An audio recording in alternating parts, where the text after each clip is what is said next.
आजकल बहुत लोग एक कॉमन बात बोलते हैं कि पता नहीं क्यों बॉडी हमेशा हैवी लगती है, एनर्जी नहीं रहती और मूड भी स्टेबल नहीं रहता। कुछ लोग इसे काम की थकान समझते हैं, कुछ लोग कहते हैं नींद पूरी नहीं हुई और कुछ लोग इसे इग्नोर कर देते हैं। लेकिन अगर आप थोड़ा ध्यान से ऑब्जर्व करें तो ये छोटी छोटी प्रॉब्लम्स एक्चुअली अलग नहीं हैं। ये सब एक ही जगह से शुरू हो रही हैं और वो जगह है आपका पेट। हम में से ज्यादातर लोग पेट को सिर्फ डाइजेशन के लिए जानते हैं, मतलब खाना खाया, पच गया, बस। लेकिन सच इससे काफी बड़ा है। आपके पेट के अंदर लाखों करोड़ों बैक्टीरिया रहते हैं। ये बैक्टीरिया सिर्फ खाना नहीं पचाते, ये आपकी बॉडी के बहुत सारे फंक्शंस कंट्रोल करते हैं। जैसे आपकी एनर्जी कैसी रहेगी, आपका मूड कैसा रहेगा, आपको क्रेविंग्स कब आएंगी, यहां तक कि आपका वेट कैसे बढ़ेगा या घटेगा।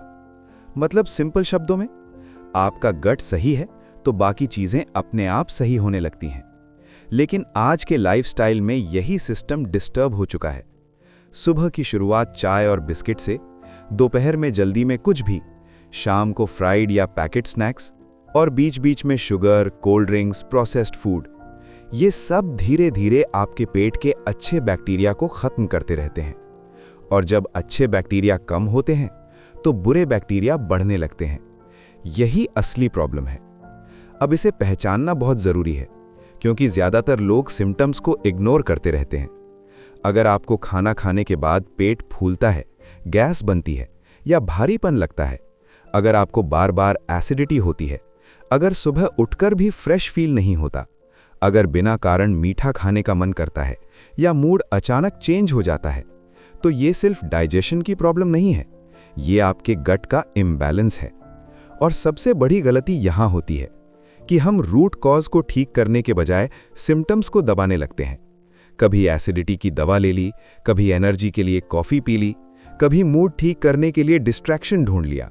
लेकिन अंदर जो इम्बैलेंस है वो वैसे का वैसा ही रहता है। अब यहां से चीजें बदलनी शुरू होती हैं जब आप बेसिक्स को ठीक करते हैं। सबसे पहला स्टेप है शुगर को कम करना। चीनी, मिठाई, बेकरी आइटम्स, पैक्ड जूसेस, ये सब बैड बैक्टीरिया का खाना है। जितना आप ये चीजें खाते हैं उतना ही आप उन बैक्टीरिया को स्ट्रांग बना रहे होते हैं जो आपकी बॉडी को डैमेज कर रहे हैं। दूसरा स्टेप है प्रोसेस्ड फूड को कम करना। जो भी चीज पैकेट में आती है, जिसमें इंग्रेडिएंट्स की लंबी लिस्ट होती है, वो आपके गट के लिए सही नहीं है। आपको सिंपल रूल फॉलो करना है, जितना नेचुरल खाना होगा उतना बेहतर होगा। घर का बना हुआ खाना, दाल, सब्जी, रोटी, ये सिंपल चीजें ही आपके गट को सपोर्ट करती हैं। तीसरा और बहुत इंपॉर्टेंट स्टेप है फर्मेंटेड फूड्स। हमारे इंडियन खाने में ये पहले से मौजूद हैं, जैसे दही, छाछ, घर का बना अचार। ये सीधे अच्छे बैक्टीरिया को बढ़ाने में मदद करते हैं। और एक चीज जो लोग अक्सर इग्नोर करते हैं वो है अननेसेसरी एंटीबायोटिक्स।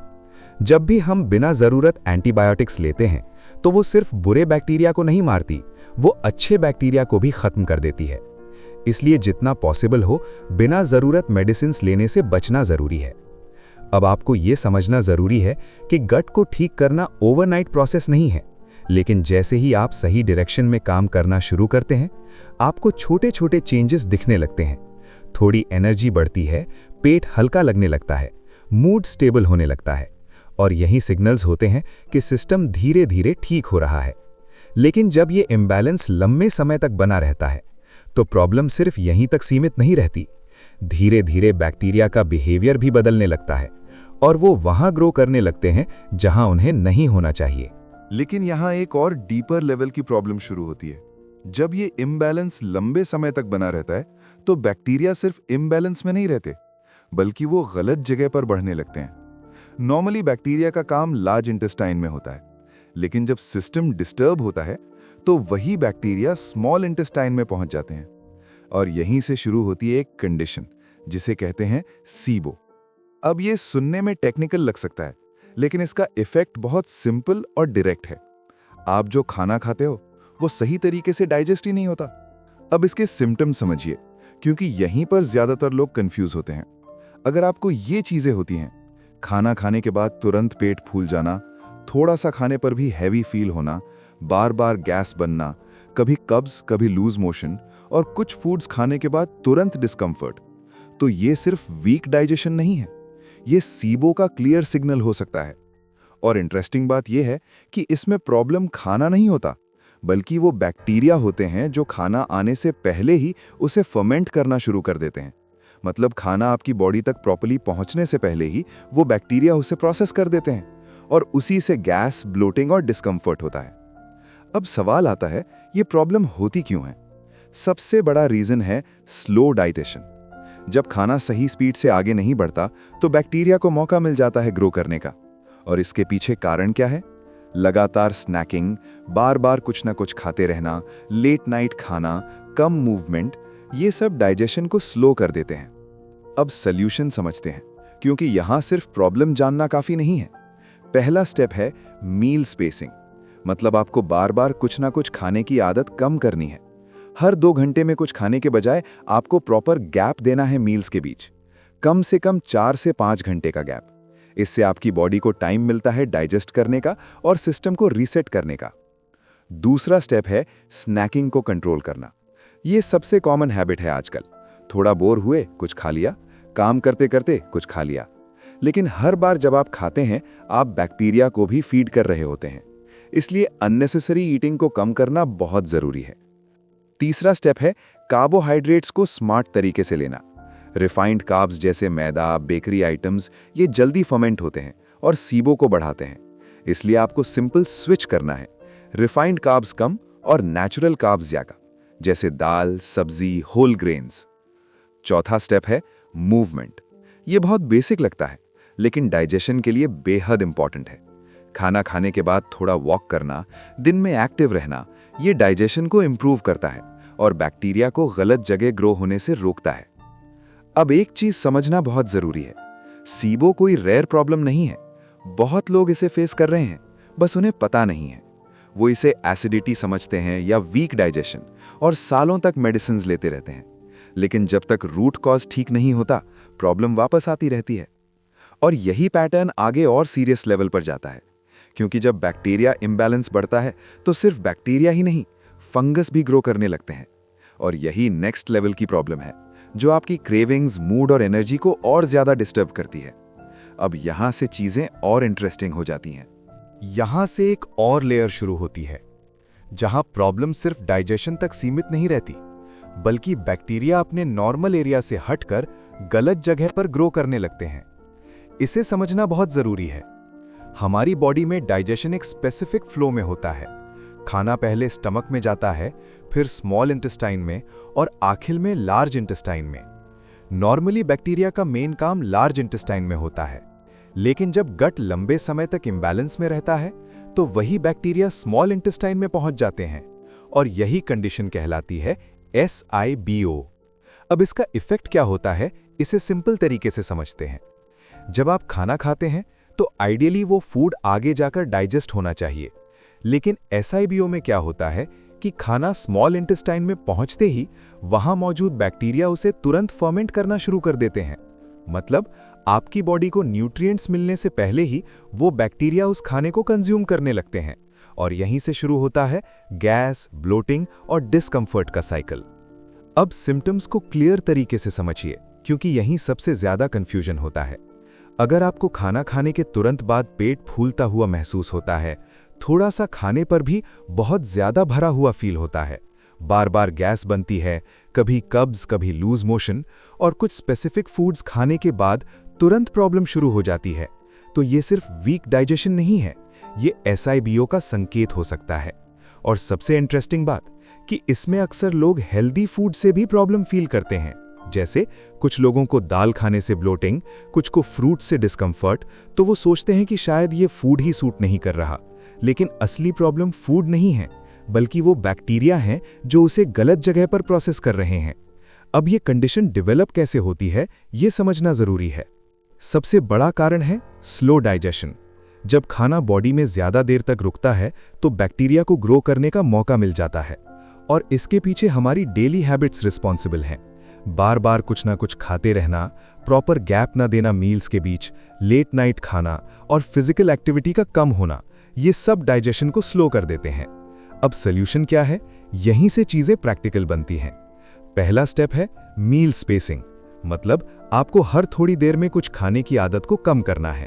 जब आप बार बार खाते हैं तो डाइजेशन सिस्टम को रीसेट होने का मौका ही नहीं मिलता, इसलिए मील्स के बीच कम से कम 4 से 5 घंटे का गैप देना जरूरी है। इससे बॉडी नेचुरली साफ करने का काम करती है। दूसरा स्टेप है स्नैकिंग को कंट्रोल करना। यह बहुत कॉमन हैबिट है। थोड़ा बोर हुए कुछ खा लिया, काम करते करते कुछ खा लिया, लेकिन हर बार जब आप खाते हैं आप बैक्टीरिया को भी फीड कर रहे होते हैं, इसलिए अननेसेसरी ईटिंग को कम करना जरूरी है। तीसरा स्टेप है कार्बोहाइड्रेट्स को स्मार्ट तरीके से लेना। रिफाइंड कार्ब्स जैसे मैदा, बेकरी आइटम्स ये जल्दी फर्मेंट होते हैं और एसआईबीओ को बढ़ाते हैं, इसलिए सिंपल बदलाव करना है। रिफाइंड कार्ब्स कम और नेचुरल कार्ब्स ज्यादा, जैसे दाल, सब्जी, होल ग्रेन्स। चौथा स्टेप है मूवमेंट। खाना खाने के बाद थोड़ा चलना, दिन में एक्टिव रहना, ये डाइजेशन को बेहतर बनाता है और बैक्टीरिया को कंट्रोल में रखता है। अब एक इंपॉर्टेंट बात, एसआईबीओ में लोग अक्सर मेडिसिन पर डिपेंड हो जाते हैं। टेम्पररी रिलीफ मिल जाता है, लेकिन जब तक हैबिट्स नहीं बदलती प्रॉब्लम वापस आ जाती है, इसलिए फोकस हमेशा रूट कॉज पर होना चाहिए। अब यहां से एक और इंटरेस्टिंग चीज शुरू होती है। जब बैक्टीरिया इम्बैलेंस बढ़ता है तो सिर्फ बैक्टीरिया ही नहीं, फंगस भी ग्रो करने लगता है, और यही अगला लेवल है जहां क्रेविंग्स, मूड स्विंग्स और फटीग और ज्यादा बढ़ने लगते हैं। अब यहां से प्रॉब्लम थोड़ा और क्लियर होने लगती है, क्योंकि जब गट का बैलेंस लंबे समय तक खराब रहता है तो सिर्फ बैक्टीरिया ही नहीं बढ़ते, बल्कि फंगस भी ग्रो करने लगता है। इस कंडीशन को समझना बहुत जरूरी है, क्योंकि ये साइलेंटली आपकी बॉडी को अफेक्ट करती है और ज्यादातर लोगों को पता भी नहीं चलता। इसे कहते हैं फंगल ओवरग्रोथ या सीफो। अब ये सुनने में अलग लग सकता है, लेकिन इसके सिम्टम्स बहुत कॉमन हैं। अगर आपको बार बार मीठा खाने का मन करता है, खाना खाने के बाद भी क्रेविंग्स खत्म नहीं होती, एनर्जी अचानक गिर जाती है, दिमाग में हैवीनेस या ब्रेन फॉग रहता है, फोकस करने में दिक्कत होती है और मूड बिना कारण नीचे चला जाता है, तो ये सिर्फ विल पावर की कमी नहीं है, ये आपके गट में बड़ा हुआ फंगस हो सकता है। अब यहाँ एक बहुत इंटरेस्टिंग चीज समझिए, ये क्रेविंग्स आप डिसाइड नहीं कर रहे, ये अंदर बैठे हुए माइक्रोब्स डिसाइड कर रहे हैं। जो बैक्टीरिया और फंगस आपके गट में रहते हैं वो ही सिग्नल्स भेजते हैं कि आपको क्या खाना है। इसलिए जब फंगस बढ़ता है तो आपको बार बार शुगर और कार्ब्स की क्रेविंग होती है, क्योंकि वही उसका खाना है। मतलब आप सोचते हो कि आपको मीठा पसंद है, लेकिन असल में आपका गट आपको कंट्रोल कर रहा होता है। अब ये कंडीशन होती क्यों है? इसके पीछे भी वही पैटर्न है। ज्यादा शुगर, प्रोसेस्ड फूड, बार बार खाना और एंटीबायोटिक्स का ज्यादा यूज, ये सब फंगस को ग्रो करने का मौका देते हैं और धीरे धीरे वो डोमिनेट करने लगता है। अब सॉल्यूशन समझते हैं, क्योंकि यहां एक्शन लेना बहुत जरूरी है। पहला स्टेप है शुगर को सीरियसली कम करना। यहां सिर्फ थोड़ा कम नहीं, बल्कि जितना पॉसिबल हो उतना अवॉइड करना है, क्योंकि शुगर सीधे फंगस को फीड करती है। जितनी शुगर जाएगी उतना फंगस स्ट्रांग होगा। इसलिए अगर आपको कंट्रोल वापस लेना है तो सबसे पहले शुगर को कंट्रोल करना पड़ेगा। दूसरा स्टेप है कार्ब्स को बैलेंस करना। हाई रिफाइंड कार्ब्स जैसे मैदा, व्हाइट ब्रेड, ये जल्दी शुगर में कन्वर्ट होते हैं और फंगस को फीड करते हैं। इसलिए आपको शिफ्ट करना है फाइबर रिच फूड्स की तरफ, जैसे सब्जियां, दाल, होल ग्रेन्स। ये धीरे डाइजेस्ट होते हैं और गट को सपोर्ट करते हैं। तीसरा स्टेप है फर्मेंटेड फूड्स। ये बहुत पावरफुल रोल प्ले करते हैं। दही, छाछ, अचार, ये अच्छे बैक्टीरिया को बढ़ाते हैं जो फंगस को नेचुरली कंट्रोल करते हैं। मतलब आप डायरेक्टली फंगस से नहीं लड़ रहे, आप अच्छे बैक्टीरिया को स्ट्रांग बना रहे हैं जो बैलेंस क्रिएट करते हैं। चौथा स्टेप है कंसिस्टेंसी। यहां लोग सबसे बड़ी गलती करते हैं। 2-3 दिन कंट्रोल किया, फिर वापस वही हैबिट्स। लेकिन फंगस जल्दी ग्रो करता है, इसलिए आपको लगातार सही पैटर्न फॉलो करना पड़ेगा, तभी सिस्टम धीरे धीरे बैलेंस में आएगा।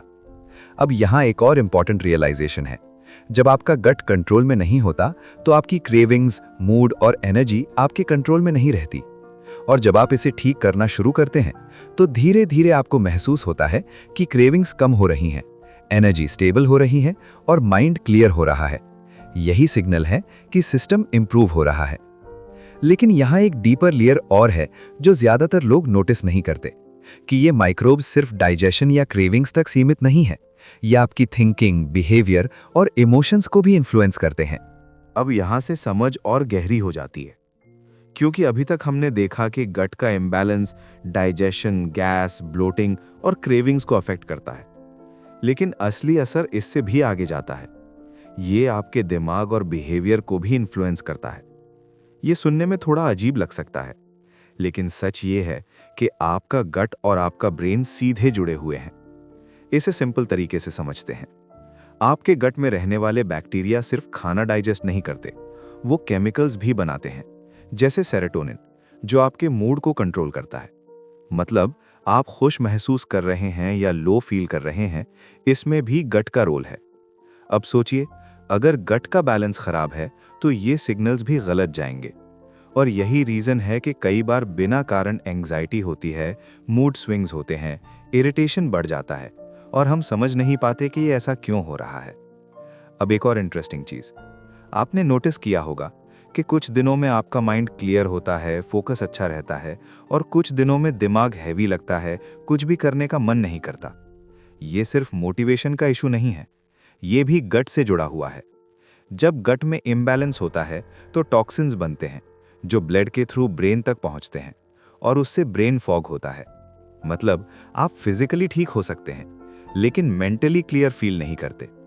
अब यहाँ एक और लेयर समझिए, आपकी क्रेविंग्स भी आपके थॉट्स को अफेक्ट करती हैं। जब गट में बैड बैक्टीरिया और फंगस डोमिनेट करते हैं तो वो सिग्नल्स भेजते हैं कि आपको क्या खाना है। इसलिए अचानक जंक फूड खाने का मन करता है या मीठा खाने की इच्छा बढ़ जाती है, और आपको लगता है कि ये आपकी चॉइस है, लेकिन असल में ये आपके गट की डिमांड होती है। अब यहाँ सल्यूशन क्या है? क्योंकि सिर्फ ये जानना काफ़ी नहीं है। पहला स्टेप है गट को स्टेबल करना, जो हमने पहले स्टेप्स देखे।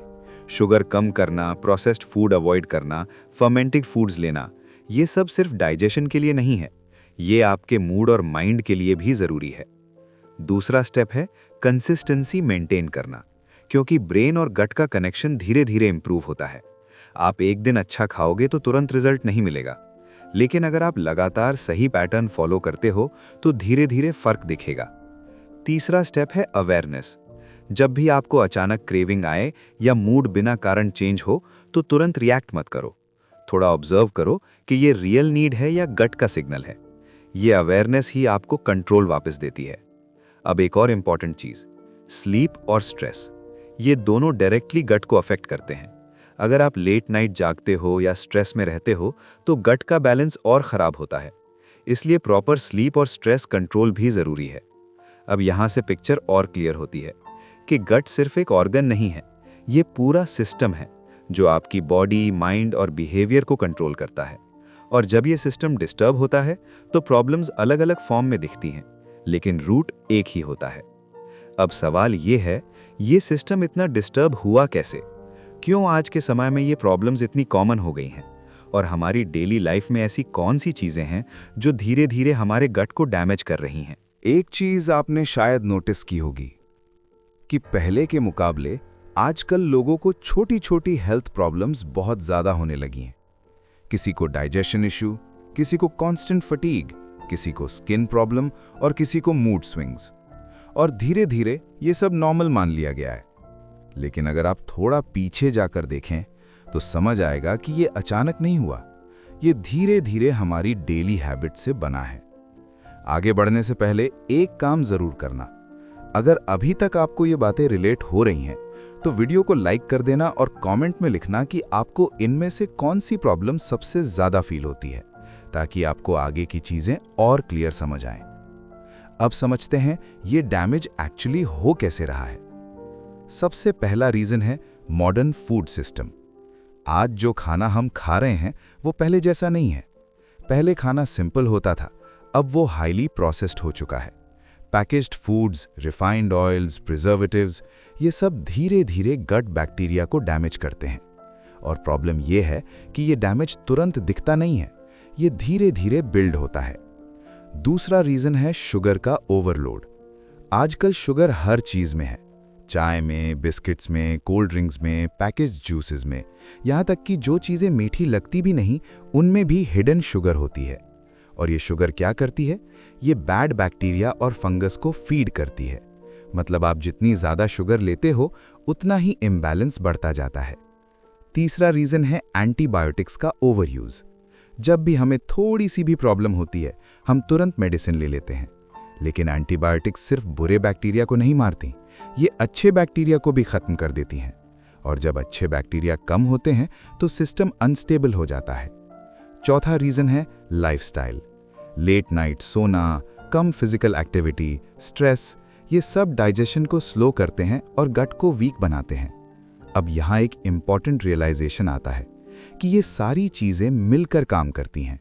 मतलब ये एक दिन में प्रॉब्लम क्रिएट नहीं करती, लेकिन धीरे धीरे सिस्टम को इतना डिस्टर्ब कर देती हैं कि बॉडी सिग्नल्स देने लगती है, जैसे थकान, ब्लोटिंग, क्रेविंग्स, मूड स्विंग्स। ये सब वार्निंग साइंस हैं। लेकिन हम क्या करते हैं? इन सिग्नल्स को इग्नोर कर देते हैं या टेम्पररी सोल्यूशन ढूंढ लेते हैं, कभी कॉफ़ी, कभी मेडिसिन, कभी डिस्ट्रैक्शन। लेकिन रूट कॉज वही रहता है। अब यहाँ से सोल्यूशन शुरू होता है, क्योंकि अगर कॉज क्लियर है तो उसे रिवर्स भी किया जा सकता है। पहला स्टेप है अवेयरनेस। आपको ये समझना होगा कि आपकी डेली हैबिट्स ही प्रॉब्लम क्रिएट कर रही हैं। जब तक ये क्लैरिटी नहीं होगी तब तक चेंज भी नहीं होगा। दूसरा स्टेप है ग्रेजुअल करेक्शन। आपको एकदम सब कुछ बदलने की ज़रूरत नहीं है, लेकिन धीरे धीरे सही चॉइसेस करनी है, जैसे शुगर कम करना, प्रोसेस्ड फूड कम करना, नेचुरल फूड बढ़ाना। ये स्मॉल स्टेप्स ही बड़ा चेंज लाते हैं। तीसरा स्टेप है रूटीन बनाना। अगर आपका ईटिंग पैटर्न रैंडम है, कभी भी कुछ भी खा रहे हो, तो गट कभी स्टेबल नहीं होगा। इसलिए फिक्स्ड टाइमिंग, प्रॉपर मील्स, ये बहुत ज़रूरी है। चौथा स्टेप है एनवायरनमेंट इंप्रूव करना। मतलब आपके आसपास जो ऑप्शंस अवेलेबल हैं वही डिसाइड करते हैं कि आप क्या खाओगे। अगर घर में हेल्दी फूड होगा तो ऑटोमेटिकली चॉइसेस बेटर होंगी। अब यहाँ एक इम्पॉर्टेंट रियलाइजेशन आता है कि गट डैमेज कोई कॉम्प्लिकेटेड डिजीज नहीं है, ये हमारी डेली लाइफ का रिजल्ट है। और अच्छी बात यह है कि इसे रिवर्स भी किया जा सकता है, लेकिन इसके लिए नेक्स्ट लेवल का अप्रोच चाहिए। सिर्फ बेसिक चेंजेस काफ़ी नहीं होते, क्योंकि जब डैमेज ज़्यादा हो जाता है तो सिस्टम को रीसेट करना पड़ता है। और यही वो स्टेज है जहां से रियल ट्रांसफॉर्मेशन शुरू होता है। अब बात सिर्फ अवेयरनेस या छोटे चेंजेस की नहीं रहती, क्योंकि जब गट का डैमेज एक सर्टेन लेवल से आगे बढ़ जाता है तो बॉडी खुद से रिकवर नहीं कर पाती। यहीं पर एक स्ट्रक्चर्ड अप्रोच की जरूरत पड़ती है, जिसे आप सिंपल शब्दों में समझ सकते हैं, सिस्टम रीसेट करना। मतलब पहले जो गलत चीजें अंदर जमा हो चुकी हैं उन्हें धीरे धीरे हटाना और फिर सही चीजों से सिस्टम को रीबिल्ड करना। अब इसे प्रैक्टिकल तरीके से समझते हैं। पहला फेज है क्लीनिंग। यहीं पर ज्यादातर लोग गलती करते हैं। वो सीधे हेल्दी चीजें ऐड करना शुरू कर देते हैं, लेकिन अंदर जो इम्बैलेंस है उसे हटाते नहीं, इसलिए रिजल्ट नहीं मिलता। अब क्लीनिंग का मतलब क्या है? सबसे पहले आपको उन चीजों को हटाना है जो प्रॉब्लम क्रिएट कर रही हैं। सबसे बड़ा फैक्टर यहां भी वही है, शुगर। अगर आप अभी भी रेगुलर शुगर ले रहे हैं तो आप सिस्टम को रीसेट नहीं कर सकते, क्योंकि आप हर दिन बैड बैक्टीरिया और फंगस को फीड कर रहे हो। इसलिए इस फेज में जितना पॉसिबल हो शुगर अवॉइड करना जरूरी है। दूसरी चीज, रिफाइंड और प्रोसेस्ड फूड, मैदा, बेकरी आइटम्स, पैकेज स्नैक्स, ये सब डाइजेशन को डिस्टर्ब करते हैं और गट लाइनिंग को डैमेज करते हैं, इसलिए इनको धीरे धीरे रिड्यूस करना है। तीसरी चीज, फ्रीक्वेंट ईटिंग। अगर आप हर थोड़ी देर में कुछ खाते रहते हो तो बॉडी को क्लीन करने का मौका ही नहीं मिलता। इसलिए मील्स के बीच गैप देना बहुत जरूरी है, कम से कम 4-5 घंटे। इससे बॉडी नेचुरली रिपेयर मोड में जाती है। अब यहाँ एक चीज समझनी जरूरी है, ये फेज थोड़ा अनकंफर्टेबल हो सकता है, क्योंकि जब आप शुगर और जंक कम करते हो तो शुरुआत में क्रेविंग्स बढ़ती हैं, एनर्जी थोड़ी लो लग सकती है, लेकिन ये टेम्पररी है। ये सिग्नल है कि सिस्टम एडजस्ट कर रहा है। अब दूसरा फेज शुरू होता है, रीबिल्डिंग। जब आपने सिस्टम को थोड़ा क्लीन कर लिया तो अब आपको अच्छे बैक्टीरिया को वापस लाना है। यहीं पर फर्मेंटेड फूड्स काम आते हैं। दही, छाछ, अचार, ये सिर्फ फूड नहीं है, ये लाइव बैक्टीरिया है जो डायरेक्टली गट में जाकर बैलेंस इंप्रूव करते हैं। लेकिन यहाँ कंसिस्टेंसी बहुत जरूरी है। एक दिन खा लिया फिर छोड़ दिया, इससे फर्क नहीं पड़ेगा। आपको रेगुलरली इन चीजों को इंक्लूड करना होगा। अब तीसरा इंपॉर्टेंट स्टेप है प्रीबायोटिक्स। ये थोड़ा टेक्निकल लग सकता है, लेकिन कॉन्सेप्ट सिंपल है। प्रीबायोटिक्स वो फूड है जो अच्छे बैक्टीरिया को फीड करता है। मतलब आप सिर्फ बैक्टीरिया ला नहीं रहे, आप उन्हें ग्रो भी करा रहे हैं। ये आपको मिलता है फाइबर रिच फूड से, जैसे सब्जियां, दाल, सलाद। ये सब अच्छे बैक्टीरिया के लिए फ्यूल हैं। अब यहाँ एक कॉमन मिस्टेक होती है। लोग सिर्फ प्रोबायोटिक्स लेते हैं लेकिन प्रीबायोटिक्स नहीं लेते। इससे बैक्टीरिया टिक नहीं पाते। इसलिए दोनों का कॉम्बिनेशन जरूरी है। अब यहाँ एक इंपॉर्टेंट रियलाइजेशन है। ये प्रोसेस इंस्टेंट नहीं है, ये धीरे धीरे काम करता है। लेकिन जैसे जैसे बैलेंस इंप्रूव होता है, आपको फर्क महसूस होने लगता है। क्रेविंग्स कम होती हैं, एनर्जी स्टेबल होती है, डाइजेशन बेहतर होता है और सबसे इंपॉर्टेंट, आपको कंट्रोल वापस महसूस होने लगता है। अब यहाँ से आखिरी फेज आता है, मेंटेनेंस। क्योंकि अगर आपने सिस्टम को ठीक कर लिया लेकिन वापस वही हैबिट्स शुरू कर दी तो प्रॉब्लम फिर आ जाएगी। इसलिए लॉन्ग टर्म पैटर्न बनाना जरूरी है। मतलब आपको परफेक्ट नहीं बनना, लेकिन अवेयर रहना है। कभी कभी बाहर का खाना खा लिया, ठीक है, लेकिन ओवरऑल पैटर्न सही होना चाहिए। अब पिक्चर पूरी क्लियर हो जाती है कि गट को ठीक करना कोई मैजिक नहीं है। ये एक प्रोसेस है जिसमें आपको पहले डैमेज रोकना है, फिर सिस्टम को क्लीन करना है और फिर उसे सही तरीके से रीबिल्ड करना है। और जब ये तीनों चीजें अलाइन होती हैं तो बॉडी अपने आप ठीक होने लगती है। अब यहाँ सबसे इंपॉर्टेंट बात आती है कि जब आप इस पूरे प्रोसेस को कुछ समय तक फॉलो करते हो तो बॉडी सिर्फ ठीक नहीं होती बल्कि नोटिसेबली चेंज होने लगती है। और ये चेंज बाहर से कम, अंदर से ज्यादा महसूस होता है। शुरुआत कहाँ से होती है? सबसे पहले एनर्जी से। पहले जहां आप बिना कारण थक जाते थे, वहीं अब दिन भर एनर्जी स्टेबल रहने लगती है। कोई सडन क्रैश नहीं, कोई बार बार कॉफी की जरूरत नहीं। बॉडी अपने आप सस्टेन करने लगती है। फिर आता है डाइजेशन। खाना खाने के बाद हैवीनेस कम होने लगती है, ब्लोटिंग धीरे धीरे खत्म होने लगता है और जो फूड्स पहले प्रॉब्लम करते थे वो भी धीरे धीरे टॉलरेट होने लगते हैं। मतलब सिस्टम रिपेयर हो रहा है। फिर आता है क्रेविंग्स का कंट्रोल। जो सबसे मुश्किल लगता है वही सबसे पहले बदलता है। पहले जहां मीठा खाने की इच्छा बार बार आती थी, अब वो इंटेंसिटी कम हो जाती है। आपको खुद फील होता है कि अब डिसीजन आप ले रहे हो, ना कि क्रेविंग्स आपको कंट्रोल कर रही हैं। फिर आता है मेंटल क्लैरिटी। ये वो चेंज है जिसे लोग एक्सपेक्ट नहीं करते, लेकिन जब होता है तो सबसे ज्यादा नोटिसेबल होता है। दिमाग हल्का फील होता है, फोकस बेहतर होता है और जो कांस्टेंट डिस्ट्रैक्शन या इरिटेशन रहता था वो कम होने लगता है। मतलब गट और ब्रेन का कनेक्शन इंप्रूव हो रहा है। अब यहाँ एक और चेंज आता है जो धीरे धीरे दिखता है और वो है वेट। जब गट बैलेंस में आता है तो बॉडी नेचुरली रेगुलेट करने लगती है। अगर वेट ज्यादा है तो धीरे धीरे कम होने लगता है। अगर डाइजेशन वीक है तो न्यूट्रिएंट्स प्रॉपर्ली एब्जॉर्ब होने लगते हैं। मतलब बॉडी एक्सट्रीम में नहीं जाती, बैलेंस में आती है। अब यहाँ एक चीज समझना जरूरी है, ये चेंजेस ओवरनाइट नहीं आते, ये धीरे धीरे बिल्ड होते हैं।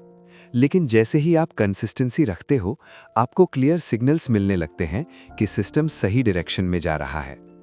अब यहाँ लोग एक कॉमन मिस्टेक करते हैं। जैसे ही उन्हें थोड़ा इंप्रूवमेंट दिखता है, वो वापस पुरानी हैबिट्स में लौट जाते हैं और यहीं से प्रॉब्लम फिर शुरू हो जाती है। इसलिए सबसे इंपॉर्टेंट चीज है मेंटेनेंस माइंडसेट। मतलब आप इसे टेम्परेरी फिक्स की तरह मत देखो, ये एक लाइफस्टाइल शिफ्ट है। आपको एक्सट्रीम नहीं जाना, लेकिन अवेयर रहना है।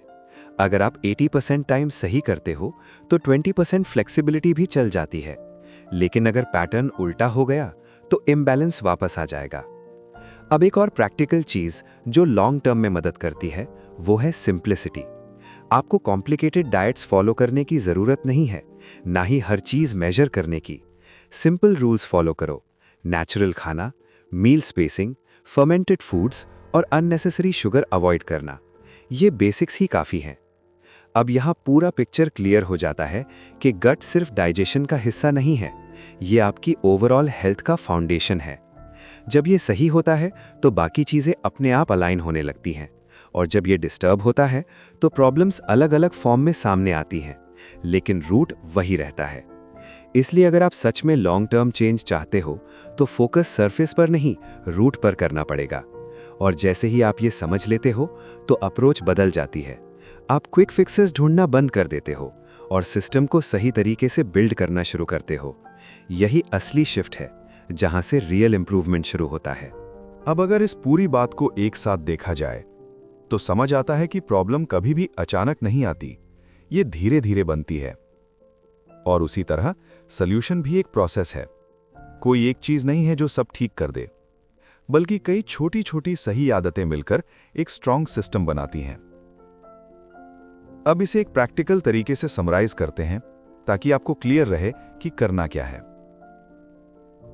सबसे पहला फोकस होना चाहिए डैमेज को रोकना, मतलब जो चीजें गट को डिस्टर्ब कर रही हैं उन्हें कम करना, जैसे शुगर, प्रोसेस्ड फूड और अननेसेसरी ईटिंग। ये 3 चीजें जितनी कंट्रोल में होंगी उतना ही सिस्टम स्टेबल रहेगा। दूसरा फोकस होना चाहिए सिस्टम को सपोर्ट देना, मतलब ऐसी चीजें इंक्लूड करना जो अच्छे बैक्टीरिया को बढ़ाएं, जैसे फर्मेंटेड फूड्स, दही, छाछ, अचार। ये सिंपल हैं, इजीली अवेलेबल हैं और डायरेक्टली गट को इंप्रूव करते हैं। तीसरा फोकस होना चाहिए एनवायरनमेंट क्रिएट करना, मतलब आपका डेली पैटर्न ऐसा होना चाहिए जिसमें गट नेचुरली स्टेबल रहे। प्रॉपर मील टाइमिंग, बीच में गैप, थोड़ा मूवमेंट, ये बेसिक चीजें बहुत बड़ा फर्क डालती हैं। अब यहां एक चीज समझनी जरूरी है, ये सब करने के लिए आपको परफेक्ट होना जरूरी नहीं है, आपको बस डायरेक्शन सही रखनी है। अगर आप हर दिन थोड़ा थोड़ा बेटर कर रहे हो तो ओवरऑल सिस्टम इंप्रूव होता रहेगा। अब एक और इंपॉर्टेंट माइंडसेट शिफ्ट, आपको सिम्टम्स के पीछे भागना बंद करना होगा। मतलब हर बार प्रॉब्लम आए तो तुरंत सोल्यूशन ढूंढना, यह अप्रोच लॉन्ग टर्म में काम नहीं करती। आपको रूट पर काम करना है ताकि प्रॉब्लम्स आए ही ना।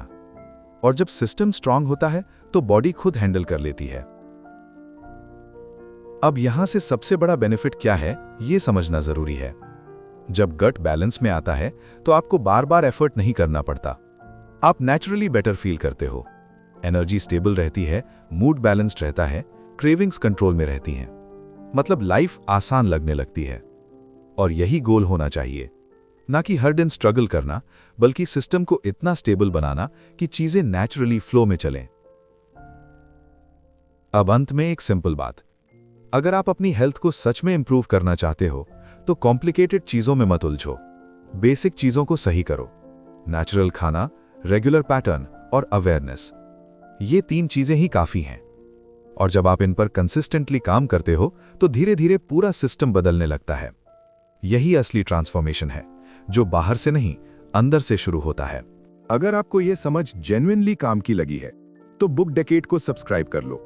यहां चीजें सिर्फ एक्सप्लेन नहीं की जाती, उन्हें इस तरह क्लियर किया जाता है कि आप उन्हें अपनी लाइफ में अप्लाई कर सको। क्योंकि जानकारी हर जगह मिल जाती है, लेकिन सही समझ कम जगह मिलती है।